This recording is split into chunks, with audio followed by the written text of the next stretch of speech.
Matt, I'm going to hockey 101 you here if you don't mind, because I got a couple of questions online. A couple of phrases you start throwing out there on a broadcast like active stick, and some people maybe not know what that is, and you take for granted that everybody does. So let's start there.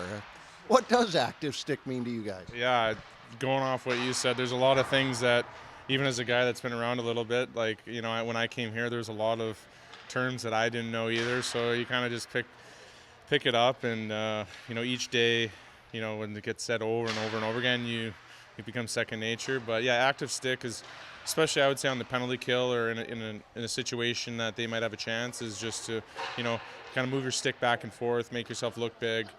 Maybe throw a fake at them to try to get them to make a play before they want to, and that sort of thing.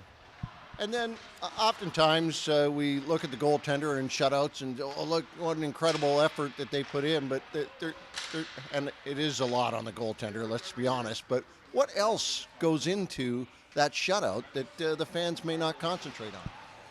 Yeah, I mean, it's the defenseman, it's the forwards, it's guys blocking shots. Dennis played great yesterday. He made a lot of dangerous chance saves, which is ones that you go back, you tap him on the pad and say thank you for that one, thanks for saving my bacon.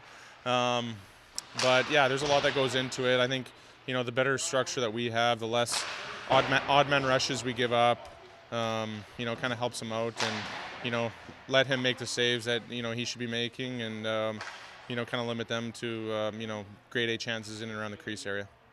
You look at goaltenders getting screened, and that's almost the exclusive job of those guys out front of the net. But how do you clear that away?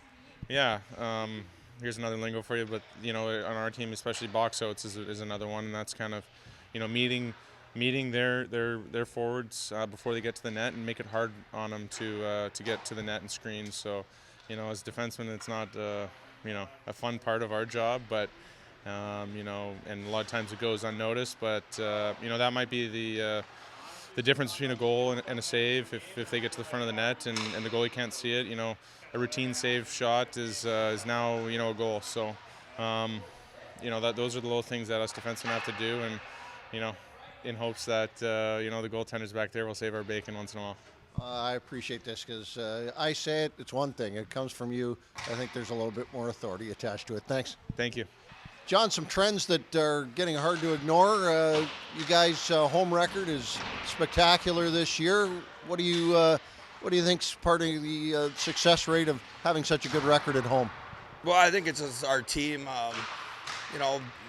changing, like with the guys coming to work every day and our second year together and knowing what to expect and them wanting just to be better. And we have good players too. We got some good players. Don't get yourself.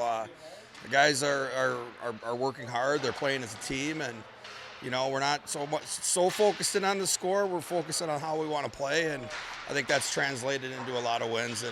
And home ice has been home ice for us this year for sure. 4 shutouts at home, or 4 shutouts this year, tie for the league lead. What's contributing to the success defensively? Same thing. The commitment of wanting to play defense first.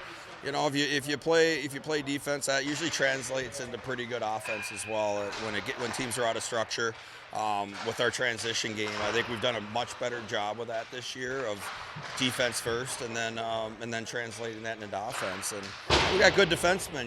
We have a lot of numbers back there, and we as a staff feel very comfortable putting anyone in at any time.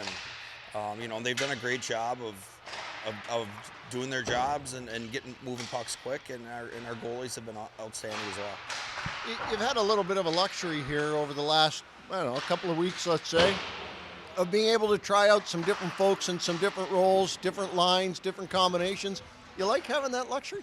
Yeah, well, I believe so. I mean, sometimes at this level, you don't know, what guys can do until they're put into those positions, So we want to give those guys that opportunity and not just close them out and pigeonhole them and say you're this, you're that.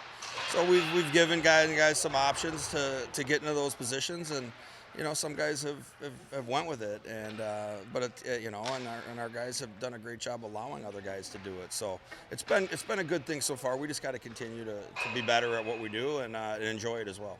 Got some guys catching fire too that have come along and put in some hard work. Guys like Jake Quillen, who's on a bit of a run here at the moment, and I can think of guys who just seem to be on the cusp there, like Matthew Barbolini, who just looks like he's going to catch fire. You feel some gratification over the fact that things are starting to come together for some of these young guys. Well, I think it's nice that they're able to play through their development. Their first year pros, coming in at the end of last year, I think helped both of them understand what it's all about.